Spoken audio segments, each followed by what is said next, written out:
You're now listening to Loggers Tech Talks from Swamp Fox Insurance Agency. All right. So, welcome back to the Loggers Tech Talks with Swamp Fox Agency. I'm your host, Tank Bryant. Today, we're joined by Jacob Gayle, co-founder and president of sales at XACTT. XACTT is a customer-focused equipment retrofitter, bringing cutting-edge products to both commercial fleet owners and individual drivers, aiming to enhance safety, efficiency, and reliability across the industry. Jacob earned his bachelor's degree in biomedical science from Auburn University, War Eagle. Where you go? Where you go, baby? All right. Before that, he spent 8 years with Pitts Trailers, where he gained hands-on experience and deep understanding of the logging world. In 2023, he launched XACTT with a clear mission to modernize equipment and fill the safety and retrofit gaps he saw firsthand in the field. He's no stranger to the Loggers Technology Summit either. This marks his third year presenting, having been part of the event since day one. The summit, proudly sponsored by Swamp Fox Agency, is all about spotlighting innovation and driving conversations with the pushing forestry and trucking industries forward. Jacob, we're excited to have you back, man. How's it going? Man, I'm doing great. It's a pleasure to be here. Great to be back here at Auburn, man. It's been a lot's changed, honestly. I see that, man. We drove up. I saw the football stadium. I said it reminds me a lot of Clemson. Honestly, I think more the Tiger Paws more than anything. But yeah, I graduated 2015, and I got lost when I got out here. So that shows you how long I've been gone for. So that sounds like every other big university out there in America. So that's no big thing, man. that getting old. That's it. But let's jump a little bit into you, Jacob. Yeah, man. Like I said, I spoke with you last year. You came up here and we talked for a little while, and last year it was more about the Bigfoot tire pressure systems and the WDS tension straps. This year looks like you got two new products. The Razor landing leg systems and the Alert U safety light focus system. That's correct. Okay, let's start with the Razor landing leg system, man. Tell us, what is it? So, I always, this is my story and I'm always sticking to it, but Swamp Fox was an original inspiration, man. When I came out here, I really saw how these truckers were in situations. They're going out and doing things a lot of the other people wouldn't really be doing. And on top of that, they're getting hit left and right with these lawsuits, just depending on what's going on. So our biggest thing is we really want everybody to come home safely. We want everybody to work efficiently. And so it's always going to be safety, efficiency, and customer service. Mm-hmm. That's how we stand. So with that Razor product, it's an automated landing gear. It ties into the 7-way. It's an electric system, but it goes ahead and it works how the landing gear is already going to work. And it allows you to have an app on your phone. You can have something in your dashboard, and you can also have another piece on the side. So you can essentially go ahead and press the button to raise or lower the landing gear. You can go loosen your straps, take your straps on, all that kind of stuff. But what we also, like I said, safety's first. So we think about rotator cuffs, we think about backs. A lot of people at first kind of look at that as you're taking the short route, you're trying to be maybe lazy, quote unquote. And how we look at it is the older you get, the harder it is to do some of these things. And again, the landing gear is probably the most least thought about part on the whole landing gear. So the crank handle itself. And so what we've looked at is putting on this thing, and not only does it help with efficiency, but it helps with long-term stuff. It helps you not throw your back out. It helps all that. And then they've really gone a long way with the digital side is we can have an app update so we can send software nationwide. Right now, we just downloaded a recent security feature. So if you have equipment that you need to leave somewhere, not only does it help you with raising and lowering your landing gear, but you can also leave it somewhere and know that it's going to be locked. And so if someone comes and tampers with it, you get a notification on your phone, let you know somebody's there. It won't let anybody be able to mess with it, that kind of stuff. So the Razor, just like every product for us, it was a no-brainer because it helps with efficiency and it helps with safety. Okay. Now you said it was a no-brainer. Okay. Now for a regular person like me who sells insurance for a living, how did you come up with that? Was there like an aha moment when you saw there was a problem in the industry and you decided or figured out like, okay, here's a situation, here's a problem, we're going to come up with a solution for it? Was there a moment when that happened, or walk me through that? How did that work? So that's the beauty of XACTT is it's me, my brother, and our partner Corey. And we came up, like I said, we had the inspiration from Swamp Fox on the safety side. But what we did is we went and looked for these companies that have been around for 30 years that have perfected these products. They've gone out and taken the time to really make sure that everything from A to Z is taken care of. So what we did is we just put our mind in and thought ourselves as the trucker, and how would we want to make sure that we can help these truckers as much as we can. So every product we've brought on is a proven product that's been out there for 30 years. It just has not been in the States. And so here at XACTT, what we've done is we've taken on the distribution roles, and we've allowed them to kind of get their brand out there, because to us, they are products that everyone should essentially have, we think, but we also are here to get the brand going and help them get their feet. Because again, they did the hard work. We're just kind of connecting the dots, if that makes sense. So Okay. How about the Alert You Safe Light Focus system? Like what exactly is that? So that's one of the newer systems, and again, they're very they're very fluent with how they work. But with this new system that's coming out, it's going to have a Bluetooth feature, and essentially what you can do is you can hook up all the lights that are already on your truck and trailer, and you can design them however you want. So if you want the whole side of your trailer to flash when you're blinking, you can design something in the app, and it'll allow you to, on your phone, set the feature, and you can lock it. We have a hazard feature where if you're on the side of the road, if you want your whole trailer flashing, it allows you to press a button and you can have your hazard. It essentially gives you the option to mix and match what you want to do with the lights that are already on your trailer without having to add additional kits outside of this one. So you don't have to add a ton of extra things. This will just allow you to already utilize what you already have on the trailer. Okay. Now, when looking at a little bit of background about your company and exactly what you did, one of the things that stood out to me was it said you were retrofitting trucks a lot. Now, to me, that means you were looking at an older truck and saying, hey, this is something that could help an older truck. Now, I'm not sure. I want you to tell me kind of how that works. Is that it? Who would your prime customer be for these new services and enhancement that you have? So retrofit is more of a accessibility term after you bought something. And that's really what we use there. We really want just everybody to know that if you've already purchased a truck and trailer and you don't have these products, we want you to know that we can still put them on the truck and trailer. So that makes more sense. We have it can start. I'm a regular guy. Hey, no, and hey, I'm just here. Yeah. So that's the beauty of why we use the term retrofitting, is it could be a brand new truck and trailer down to a 1,000-year-old truck and trailer. So if it can go down the highway. So okay. And so let's say I have a truck and I now want you to come out and talk to me about your product. Like, how does that work? Do you guys go out to the customer and is it something that they just kind of go online and find the information out, or how do you go about seeing who needs what and where your product can come in and help someone with a truck out? So what we've learned, man, is we're from Alabama, so we're down in the South. What we learned is we got to go into the regions and figure out what the needs are. Essentially, it's like go and figure out from the customers, the loggers, the guys that are out there in the trucks, and see what they're needing to get accomplished. And that's really how we've kind of gone with it from there. So up in Oregon, our CTI, the Bigfoot system, that is a very popular system, and we are selling it across that state essentially. And down here, it's not quite caught on as much, but it's still just as popular. So that's our whole goal. Is what we do is we try to get in, and then we establish a dealer in that area, and we allow them to be able to be mechanics. They can be there for repair work. We're still here in Alabama. We keep parts in stock. We try to do as much as we can to make sure we always have everything in-house. So that way, if it's a 24-hour shipment, we can at least have it to you overnight.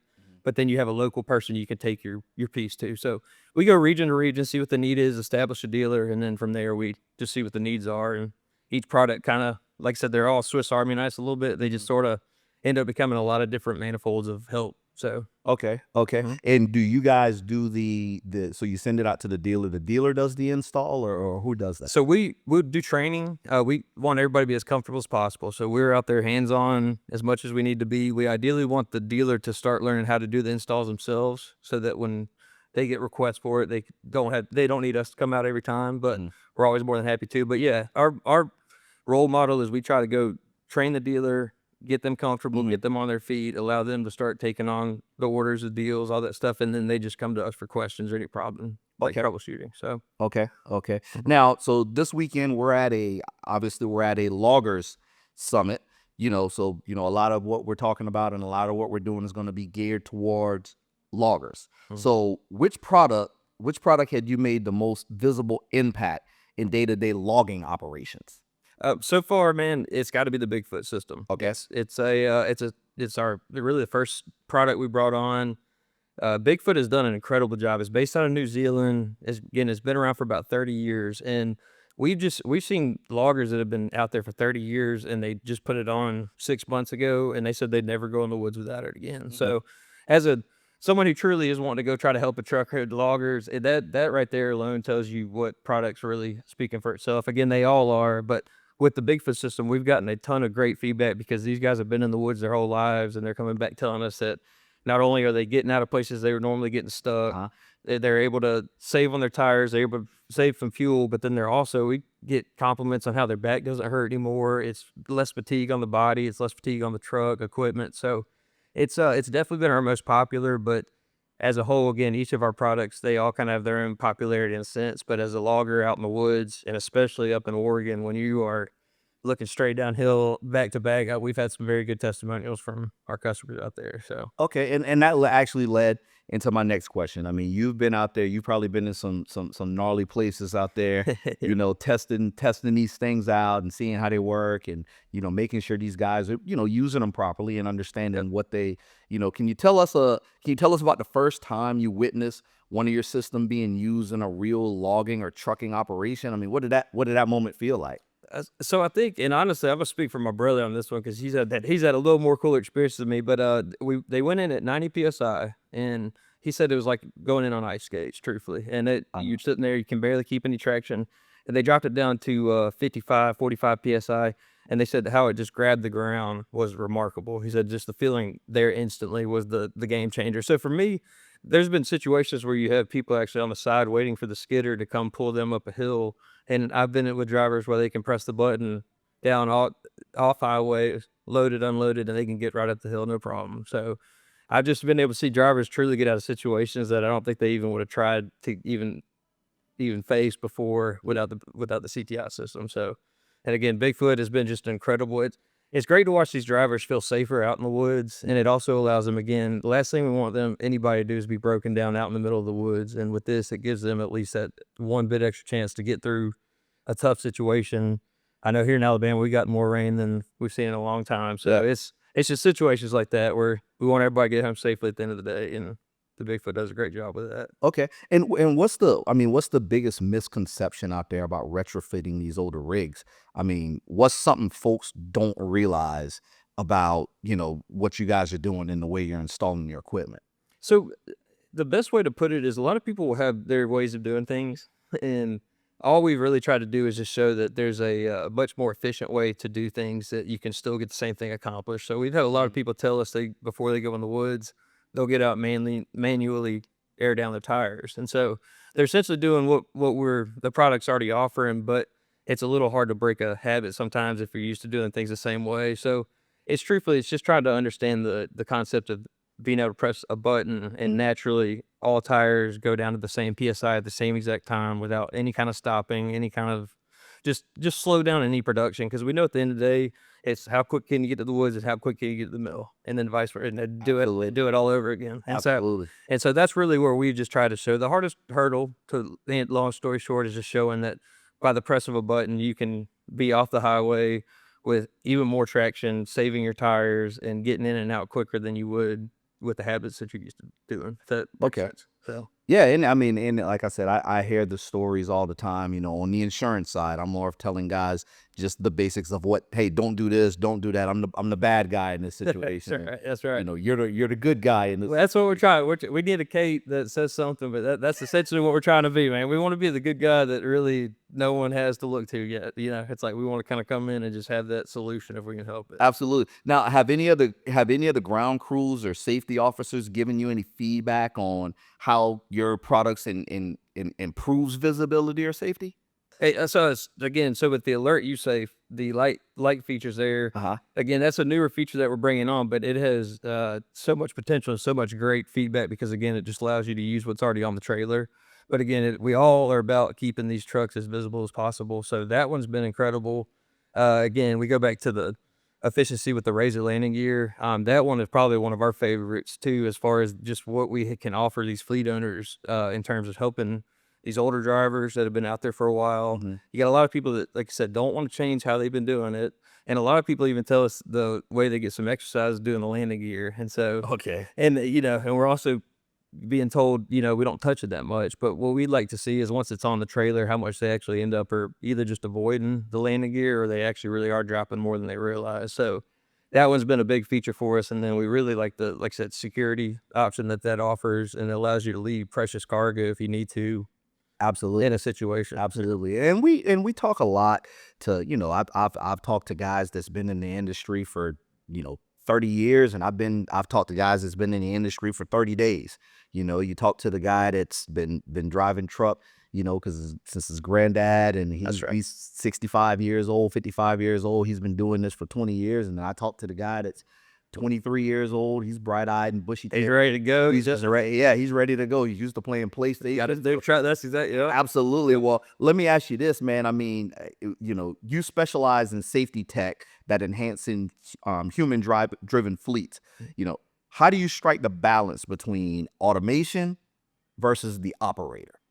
So, man, that's an excellent question, to be honest with you. What you never want to take full control away from anybody. You want to be able to have the things that you want to be able to take care of when you're not really having to think, but you don't want anybody thinking for you, because every trucker's been doing their way for so long. So what we've learned is that the perfect amount of automation is knowing when to set, like for instance, Bigfoot. We can set a certain PSI, and if you're at, say, 40 PSI, we don't want you going down the highway at 50 miles an hour because you got heat involved. You got plenty of things that could cause it to blow out.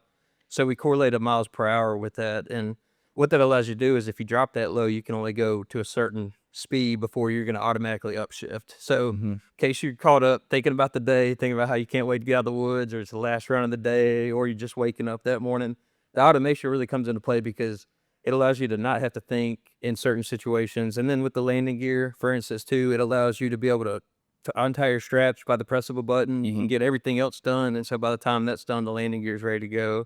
With the automatic strap tensioner, you don't have to worry when you're going down the street about a strap coming loose. It's automatically going to be able to correct itself. So it's the automations that when you're not really needing to be able to think about, hey, is my strap coming loose? Is my pressure correcting my tires? Am I going too fast? It's those kind of things to where it's not thinking for you. It's just going to, it may go ahead and make a choice for you sometimes, but you can always, if you want to, override it, even if it's there. Okay. So you said some of these guys say they like doing the landing gear because it's exercise for them, huh? They say that, man, until they try it out. Honestly, it is because truthfully, it's one of those funny things to us, man. Where I don't know if you cranked one in a while, man, but it's not a lot of fun, especially if it's cold or if it's raining outside. And if you could do it by the press of a button, throw your rain jacket on and get everything else strapped up and ready to go, to me, that's a no-brainer. I understand. Now, I'm from South Carolina, and there's a lot of changes, regulatory-wise that's going on with the trucking industry as a whole. I mean, what regulatory or policy changes are you watching that might impact retrofit adaptation in the next 2 to 3 years? So it hadn't been really a lot. I always tell you that you got loaded questions for me, but I go back to, if you look on TV, man, between us, there's a lot of commercials that'll show you where truck drivers are getting sued, or, we even had about that. Back at Pitts, yeah. Not that you're in the industry. So back at Pitts, we had plenty of examples where people would, just for being associated with the wreck, you get pulled into it. And so I think that's been one of our biggest things, is just trying to figure out how to bring those kind of tools in that help it. Again, we got a lot of inspiration from you all with like Sam Sarah as examples, and those things that allow you to see situations that if you show up on the scene or you show up in a situation, it may look like one thing, but if you have the technology that you need, it allows you to get past it. So it's it hadn't been anything indirectly. It's more or less, it's how can we help the trucker at the end of the day stay safe from DOT, stay really regulated in DOT, not stay safe from them, but stay regulated on the road. And we want the trucker to be just as safe as everybody else around them. Okay. And this next question, I don't want you to give me all of don't give me all of the secrets or anything like that. But I mean, what's next on the horizon, man? New products, partnerships, or technologies in the pipeline? You got anything you guys can share with me that you're working on?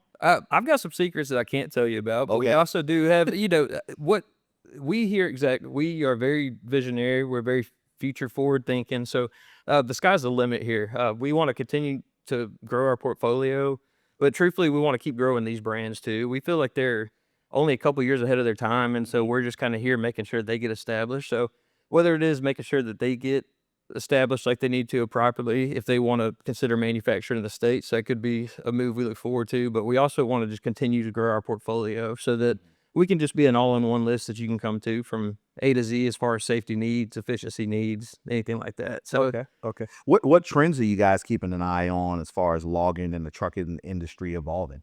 honestly, man, what we're watching out is to see what can help the driver make more money, because again, that's just been something that we've all known for a long time, is that the loggers aren't really making what I think they should be making. So downtime is one of the biggest things you see. So anything that can stop downtime, anything that can help them be efficient, like he said, and then anything that can help them come back home at the end of the day. And I know I sound like a broken record on that, but downtime and preventing anything that unnecessary just stoppage time. Because if you truthfully look at anybody, like how we spend our day, there's plenty of parts that you could cut out that would make you much more efficient in a long-term aspect. So with the logger, in the sense where we want them to be able to thrive as much as they can, we also want them to have as least amount of downtime, anything that's stopping them from making the ultimate they can. And like I said, coming from the insurance background, I deal with a lot of guys. Like I said, some been in the business 55 years, some been in the business, 2 days. You got the new guy. He comes out, his uncle was a truck driver. He said, hey, what can I do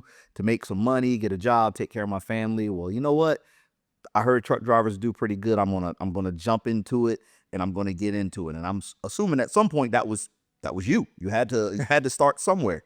What would you say the hardest part about being a founder that no one warned you about? Man, the hardest part's the jump. Okay. The hardest part is making your mind up, knowing that you truthfully have a vision that is not only helping yourself, but it's helping others around you. And if you truthfully at the end of the day can put your heart in, knowing that that's what you started something for and you're willing to make that jump for it, that's all you need. They just don't tell you that it's a little scarier when you're falling than you realize. Absolutely. But falling turns into gliding, and then eventually turns into flying. So that's how you got to look at it, man. So everything's a little scary, but if you're not just a little bit scared, you may not be doing what you're supposed to be doing. So that's how we've always kind of looked at it, man.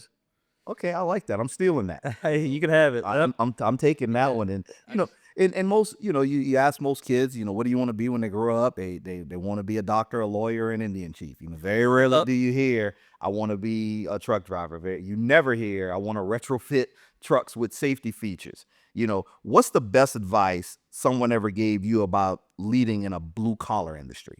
Honestly, it's the people that we worked with. Because just a little note on that, man. I actually graduated from Auburn with my degree in biomedical sciences, thinking I was gonna be a dentist. So so I came straight out. You were one of those guys. I came out of college thinking I was gonna be a dentist, man. I had my whole future planned out, and next thing I knew, I was in the woods, spending time with loggers. So truthfully, it was the people I was around day to day. They're the ones that showed me where you got to follow a passion. I got so much inspiration from these, fifth generation loggers that have just been.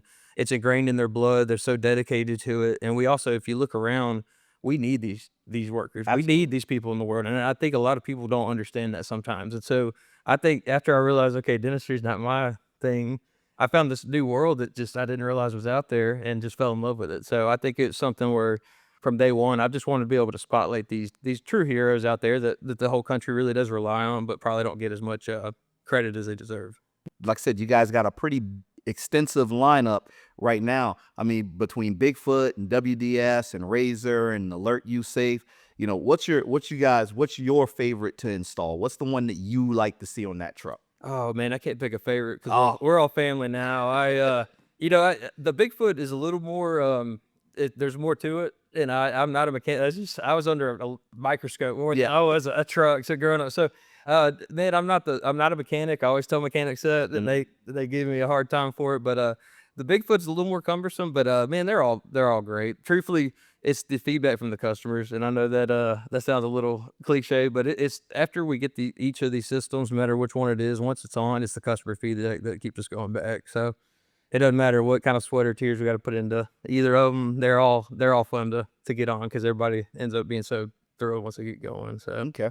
Do you think that tech is becoming standard, or is retrofitting the best path forward?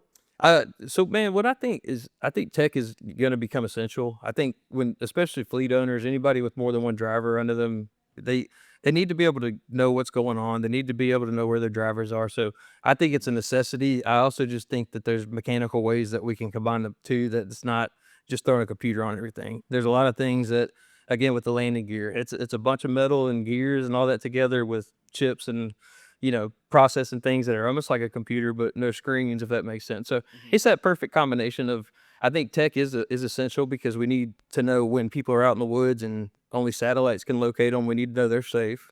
We need to know that they can get back, but we also need to be able to make sure we're not over analyzing everything and we can still let the truck drivers be truck drivers. So, Okay. Mhm. Where do you see Exact 10 years from now? Man, 10 years, I hope we're right here on the same couch again, maybe at a different location, but, no. Upgrade, huh? Yeah, yeah, yeah, yeah. No, but man, the sky's the limit. We want to be that all-in-one stop shop. We really these products again, they've been around for so long. So whether it's us helping them manufacture in the States, I think ideally we would love for all these to be manufactured in-house in the United States. So that's our ultimate goal. But again, these partners that we were partnered with, they've been excellent. So we're going to let them work with us on that. So in the meantime, we're going to continue just to push their brands. And then, like I said, any new feature that that fits our criteria, we'll kind of keep bringing it on. So we may just be a safety efficiency group. We might be a manufacturing group down the road, but yeah, the sky's the limit. Like I said earlier, man, I think anything's possible at this moment. So, Okay. All right. So you are where you are now. Obviously you guys are doing things the right way. I mean, there's a reason you're here. There's a reason that you're one of the speakers at the summit. But let's just, kind of go back to the beginning. If you could start all over tomorrow, knowing what you know now, everybody gets that, 2020, 2020 hindsight. yeah, hindsight. Yep. Hindsight. If you could start all over tomorrow, what would you do first? Man, honestly, I don't think I'd change a thing. And I know that sounds crazy, but I don't think I'd change a thing because you have to go through certain phases of a process, especially like with us starting the company.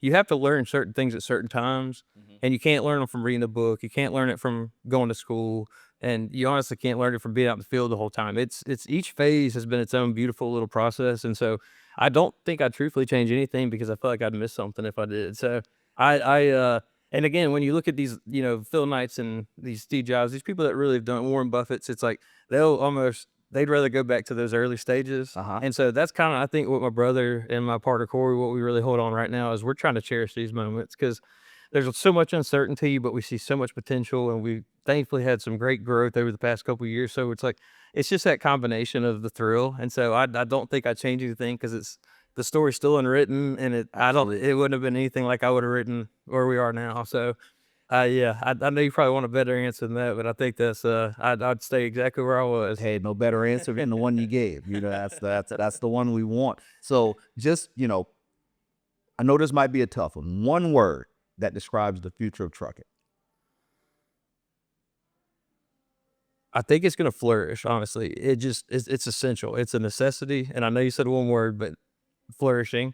Just it may not be at the level we're used to, like when a flower comes in the spring, but I think trucking truthfully is flourishing into a essential, just great market because we're always going to need it. It's always going to be there, but I feel like we're finally getting into an age where we're going to start taking care of these loggers that have been doing it since you see the old black and white pictures where they got the mules pulling them out of the forest. So I think it's a flourishing market is what I like to look at it. Okay. Now, like I told you, I've been to a number of these, summits, and I've been to a number of associations, and normally, when I go to these things, I sit there and I hear some doom and gloom sometimes. But when I asked you that question just now, you have the biggest smile on your face. And what makes you so confident in that? Like, what is it that makes you feel that trucking is flourishing or going to flourish in the future? I mean, make a person like me feel. And I appreciate you asking because I was like, there's gonna be a lot of people mad at me if anybody hears that out of context. But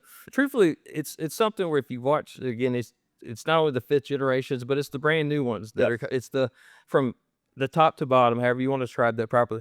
It's the dedication that they have. It's they're willing to go and do things that none of us are willing to. But essentially, and they especially being around these loggers too. It's such a underrepresented industry that we thrive. We need it. If we didn't have these loggers out there, if they all decide to quit one day, we'd be in a lot of trouble. And I don't think we realize that. And so I think that's what I've always looked at is I want to make sure that I can take care of these people. And so when I say the word flourish, if the ones that are truly dedicated, if they will just stick through these difficulties that we're seeing right now, I think they have a chance to not only make an impact on lower generations, to come, but they can also serve the ones that are out there. It's like, don't quit just because it's hard right now. Don't give up, because we've always needed them. We don't need them to go anywhere, and I want them to be able to see too there is a bright future for these, because again, if they went and decided to stop today, we'd all be in a lot of trouble. So Absolutely. I think that on from there, all you can do is go up. And so if we can keep doing like what we're doing, I think, and just really spotlight these groups, I think